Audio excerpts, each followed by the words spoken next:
తీర్మానం. విపక్షాల సంచలన నిర్ణయం. న్యూఢిల్లీ. భారత పార్లమెంటరీ చరిత్రలో మరో కీలక ఘట్టం చోటు చేసుకుంది.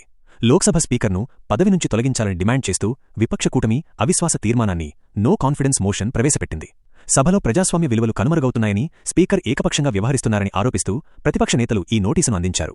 సభలో ప్రజాస్వామ్య విలువలు మంటగలుస్తున్నాయి. ప్రతిపక్షాల గొంతు నొక్కేలా స్పీకర్ వ్యవహరిస్తున్నారు. అందుకే రాజ్యాంగబద్ధంగా ఆయనను తొలగించాలని మేము కోరుతున్నా. విపక్ష నేత. ముఖ్య అంశాలు. రాజ్యాంగ నిబంధన ఆర్టికల్ 94 మరియు 96 ప్రకారం ఈ ప్రక్రియ కొనసాగుతుంది. ఆరోపణ: విపక్ష సభ్యుల మైకులు కట్ చేయడం, కీలక చర్చలకు సమయం కేటాయించకపోవడం. ప్రస్తుత స్థితి: స్పీకర్ కార్యాలయానికి నోటీసు అందజేత. ఓటింగ్ ప్రక్రియ. స్పీకర్ను ఎలా తొలగిస్తారు? స్పీకర్ను పదవి నుంచి తొలగించాలంటే సాధారణ అవిశ్వాస తీర్మానం కంటే భిన్నమైన ప్రక్రియ ఉంటుంది. దీనికి సంబంధించిన ఓటింగ్ వివరాలు ఇక్కడ ఉన్నాయి. 1. 14 రోజుల గడువు. తీర్మానం ప్రవేశపెట్టే ముందు తప్పనిసరిగా 14 రోజుల ముందస్తు నోటీసు ఇవ్వాలి. ఈ సమయంలో స్పీకర్ తనపై వచ్చిన ఆరోపణలను పరిశీలించుకోవచ్చు లేదా రాజీనామా చేయవచ్చు. 2. సభ్యుల మద్దతు.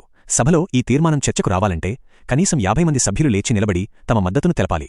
అప్పుడే తీర్మానం చర్చకు స్వీకరించబడుతుంది. 3. ఓటింగ్ పద్ధతి. Effective majority. స్పీకర్ను తొలగించడానికి సభలో ప్రభావవంతమైన మెజారిటీ, ఎఫెక్టివ్ మెజారిటీ అవసరం.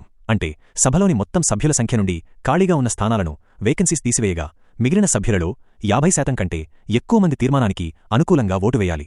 ఉదాహరణకు 543 సీట్లలో 3 సీట్లు ఖాళీగా ఉంటే మిగిలిన 540 మందిలో కనీసం 271 మంది మద్దతు ఉండాలి. 4. అధ్యక్ష స్థానంలో ఉండలేరు. తనపై తీర్మానంపై చర్చ జరుగుతున్నప్పుడు స్పీకర్ అధ్యక్ష స్థానంలో చైర్ కూర్చోకూడదు. డిప్యూటీ స్పీకర్ లేదా ప్యానెల్ స్పీకర్ సభను నడిపిస్తారు. అయితే స్పీకర్ సభలో పాల్గొని ప్రసంగించవచ్చు మరియు ఓటు వేయవచ్చు. ముందున్న పరిణామాలు. ప్రస్తుత సంఖ్యాబలాన్ని బట్టి చూస్తే అధికారపక్షానికి పూర్తి మెజారిటీ ఉన్నందున ఈ తీర్మానం నెగ్గడం కష్టమేనని విశ్లేషకులు భావిస్తున్నారు. అయితే స్పీకర్ పీఠంపై ఇలాంటి తీర్మానం రావడం రాజకీయంగా చర్చనీయాంశమైంది. మరిన్ని లైవ్ అప్డేట్స్ కోసం చూస్తూనే ఉండండి.